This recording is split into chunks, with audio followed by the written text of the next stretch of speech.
everybody, heart to heart readings here. So I don't know about you all, but my energy is really out of whack. And I have to say that the energy that I'm picking up from this card, there's a lot of repressed, not repressed, that's a little bit different, but suppressed emotions. And they're really starting to come up to the surface, and it's really uncomfortable for us. And the guides are telling me now that some of this has to deal with sexual abuse. Any kind of abuse that gets really dark. I mean, all of it is dark, right? But the energy that I'm feeling with this type of abuse is pure darkness. And you were left alone as a child to deal with this on your own. Like somebody would abuse you and you would just go back to your room and just be like, I don't know how to process this. There's nobody to talk to me about this. And I just see you sitting in your room and it's all dark and you're just slouched against the wall. What that means is that it's causing us to come into awareness of what we're uncomfortable with. But it's a trigger of feeling uncomfortable, and we don't know what that trigger is or what our emotions are about. So it kind of sucks because we're kind of just sitting with these emotions that feel uncomfortable. I keep saying that word, and then we don't know what to do with it. So then it just feels stuck, and we're just like, wow, I feel like shit. And now what, right? And so this goddess-like woman that's sitting comfortably against the moon and is kind of looking down, watching at us from the stars or the heavens, I feel like she's a very motherly kind of character that was bestowed to look over us. She's saying to look deep in your heart and to realize that what you did was not wrong. And that is very, very powerful, because I think that for those that have been sexually abused, they always internalize that it was their fault.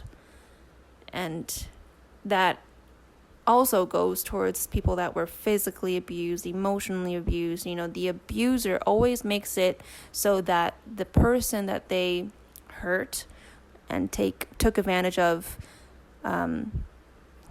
he or she makes it known that it is your fault, that you did this, not them, right? It's so backwards.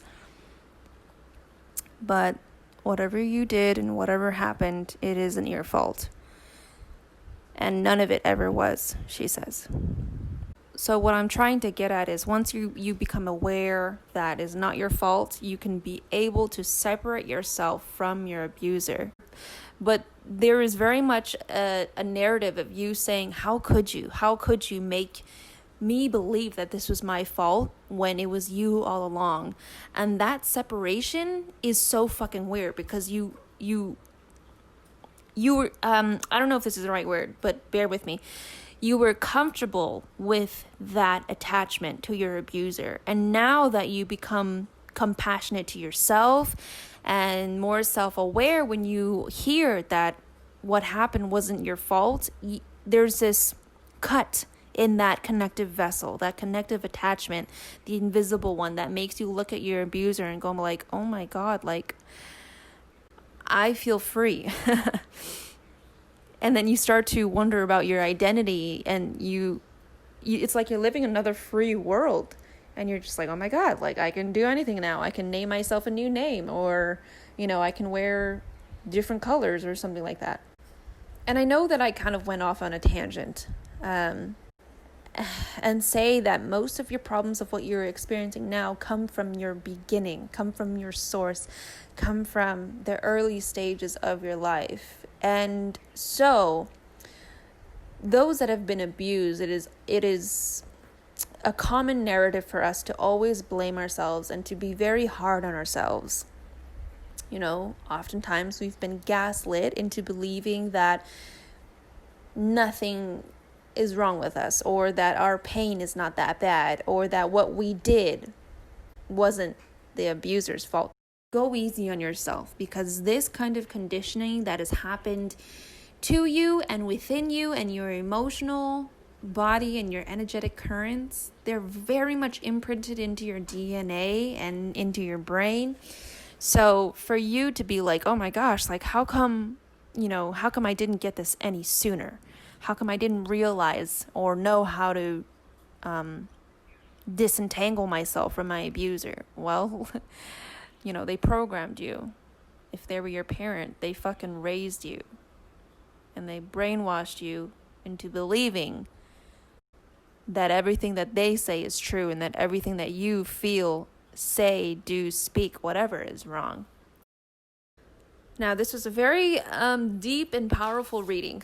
So I don't know. I shouldn't apologize, but I feel like I have to say I'm sorry if you feel like you were a little traumatized by this reading. But I think by doing this reading, though, it helped to speed us along into the full moon, because every cycle of the moon is a new cycle of our, I want to say, reparative growth, going back into who we really are.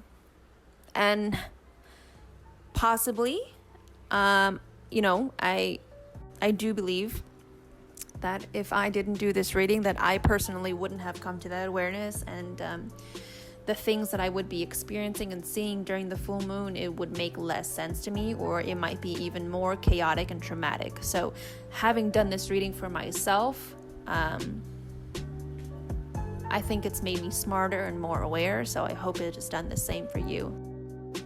Thanks for tuning in, everybody. Be sure to subscribe and to like. Stay tuned for my YouTube lives every Sunday where we do angel readings, and check out my services on my website, www.hearttoheartreadings.com.